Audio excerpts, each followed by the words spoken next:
Engineer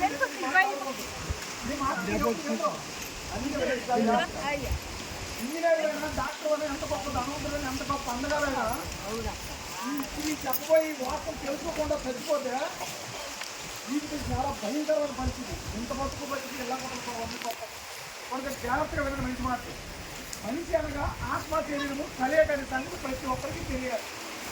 మనిషి అనేది శరీరం అనుకుంటాం మనం. ఒక శరీరం కాదు, ఆత్మ శరీరము కలిస్తే మనిషి సాగుతో రెండు విడిపోతారు. నా పేరు తప్పల రామకృష్ణ నాయుడు, మాది వాయిద్యపట్నం. ఇండియన్ ఆర్మీలో 22 సంవత్సరాలు సర్వీస్ చేసి రిటైర్ అయిన వ్యక్తిని నేను చచ్చిపోయాను అనుకోండి, ఏం చేస్తారు మా ఇంటి కూడా బయటకి ఇడిచి స్నానం చేసి చాలా గొడ్డకతో అందరినీ పిలుస్తారు. అక్కడికి వచ్చి మనం అంతా కొన్ని వాస్తవాలు పలుకుతాం. ఏంటి తెలుసా? అయ్యయ్యో పాపం పప్పలకి చచ్చిపోండి అమ్మ, వెళ్ళిపోండి అమ్మ అంటారా అనరా? మరి పప్పల రామకృష్ణ చచ్చిపోయాడు, వినండి వినండి వినండి వినండి వినండి నమ్మకండి, చచ్చిపోయాడు వెళ్ళిపోయాడు అన్నారు కదా. మరి ఆయన వెళ్ళిపోయాడు అంటారు, మరి సాపేసి గట్టేసి పడుకుని పెట్టాను వీడియో.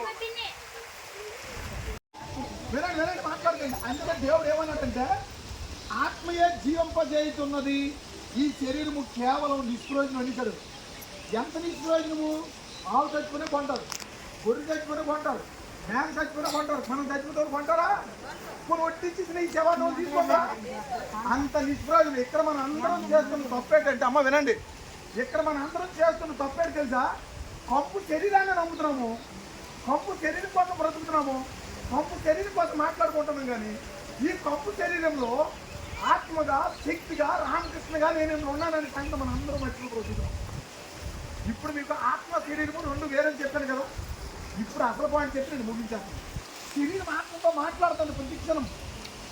నా శరీరం నాతో ఏం మాట్లాడుతుందో మీతో చెప్తే ఈ రోజు నుంచి మీ శరీరాన్ని మీతో ఎలా మాట్లాడుతుందో మీకు తెలిసిపోతుంది. నా శరీరం నాతో ఏం మాట్లాడుతుందంటే, ఒరే రామకృష్ణ, దొంగతనం చేస్తే పాపం అంటున్నావు, మందు కొట్టుకెళ్తే పాపం అంటున్నావు, ఎవడు పెన్షన్ తీస్తే పాపం అంటున్నావు, ఇక్కడ పని కొట్టేసి డబ్బు చేస్తే పాపం అంటున్నావు, ఇవన్నీ నేను చేయను. నువ్వు వెళ్ళేటప్పుడు నీతో పాటు నన్ను తీసుకెళ్ళిపోతావని అడుగుతుంది శరీరం. నువ్వు వెళ్ళినప్పుడు నీతో పాటు నన్ను తీసుకెళ్ళి నీవు ఏ పాపము నేను చేయను. మరి నిన్ను వైకుంఠానికి పంపించడానికి నా కోరిక నేను ఎందుకు చంపుకోవాలా? కనుక నాకు దక్కన స్వర్గం నువ్వెలా వెళ్ళిపోతావు, నేను చూసుకుంటానని పగబట్టింది మన శరీరం. గొర్రె కషాయాన్ని నమ్మినట్టు ఏ శరీరం అయితే మనల్ని పాతాలను పంపడానికి పగబట్టిందో ఆ శరీరం మాట మనం వింటాం తప్ప. ఒక ఆడదాన్ని చూసిందా? అక్కడికి వెళ్ళినంత వరకు నిద్రపోనవద్దు మనల్ని. ఒక మగవాడు చూసిందా? వెళ్ళినంత వరకు నిద్రపోనవద్దు. మందు కొట్టుకు వెళ్ళకపోతే నిద్రపోనవద్దు. నువ్వు అనుకుని సినిమా చూడదు నిద్ర. ఎందుకు ఇంత పగబట్టింది తెలుసా? దానికి దక్కన స్వర్గం మనకు దక్కకూడదని. అది ఏమి నడుతుందో పొద్దున్న నుంచి సాయంత్రం వరకు, ఆ పుట్టి నుంచి చచ్చినంత వరకు మన శరీరం మనకి ఏం చెప్తాం తెలుసా? అలాంటి పొలం కట్టు పుట్టి 2 పార్లు అలా మందు కొట్టి తెలుసు. సాయంత్రం 6 గంటలకు పెట్టి అలా పాట తీసుకురా పోసే నాకు, అలా అమ్మాయిని పాటు చేసే, అలా ఆ ఇంటిని దూరుకో, ఇది దొంగతనం చేయాలి, టెన్షన్ తీసి ఇది మోసం చేసి, ఇదే కదా చెప్తాను మన శరీరం. పొద్దున్న నుంచి సాయంత్రం ఎందుకు ఇంత పగబట్టింది తెలుసా? ఉన్నామా చెప్తాను. ఇప్పుడు చూడండి, ఉండండి, ఎందుకు ఇంత పగబట్టింది? దానికి దక్కన వైకుంఠం మనకు దక్కకూడదని పగబట్టింది.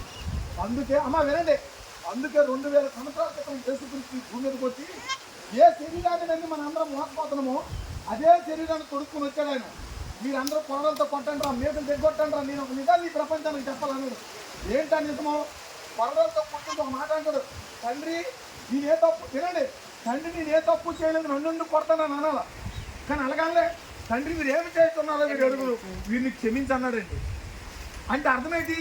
నా డొక్కులు కొట్టుకుంటాను, నన్ను కొట్టేస్తానని ఫీల్ అవుతాడు. అంటే నేను నా శరీరం కొట్టు వేరే తెలియదు. నేను అంటే ఆత్మ శరీరమా? నేను రా అంటాడు ఒకటిగా. శరీరం ఆత్మ గొప్పగా చెప్పారు. God bless you.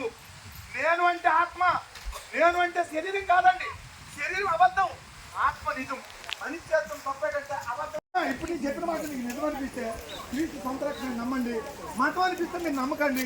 ఒకరోజు మన అందరం మళ్ళీ పరలోకంలో కలుగుతాం. అందరికీ thank you very much. God bless you. ఎంత చక్కగా మంచి మాటలే కాదా? మంచి మాటలేనా? అదే థ్యాంక్ యూ వెరీ మచ్. మంచి మాటలే కదా, ఎప్పుడు వినాలి మాటలు. అందరికీ నా నమస్కారాలు, హృదయపూర్వక ధన్యవాదాలు. నిజంగా మన అందరూ దేవుడు పుట్టిన పిల్లలం. ఒకరోజు మనం పరలోకంలో చేరాలి. మనలో ఎవరు పాతాలను తెలుసుకోకూడదు. చాలా ధ్యానంగా చక్కగా స్టడీ చేసుకుని తెలుసుకొని క్రీస్తు సొంత రక్షణ నమ్మమని. Thank you.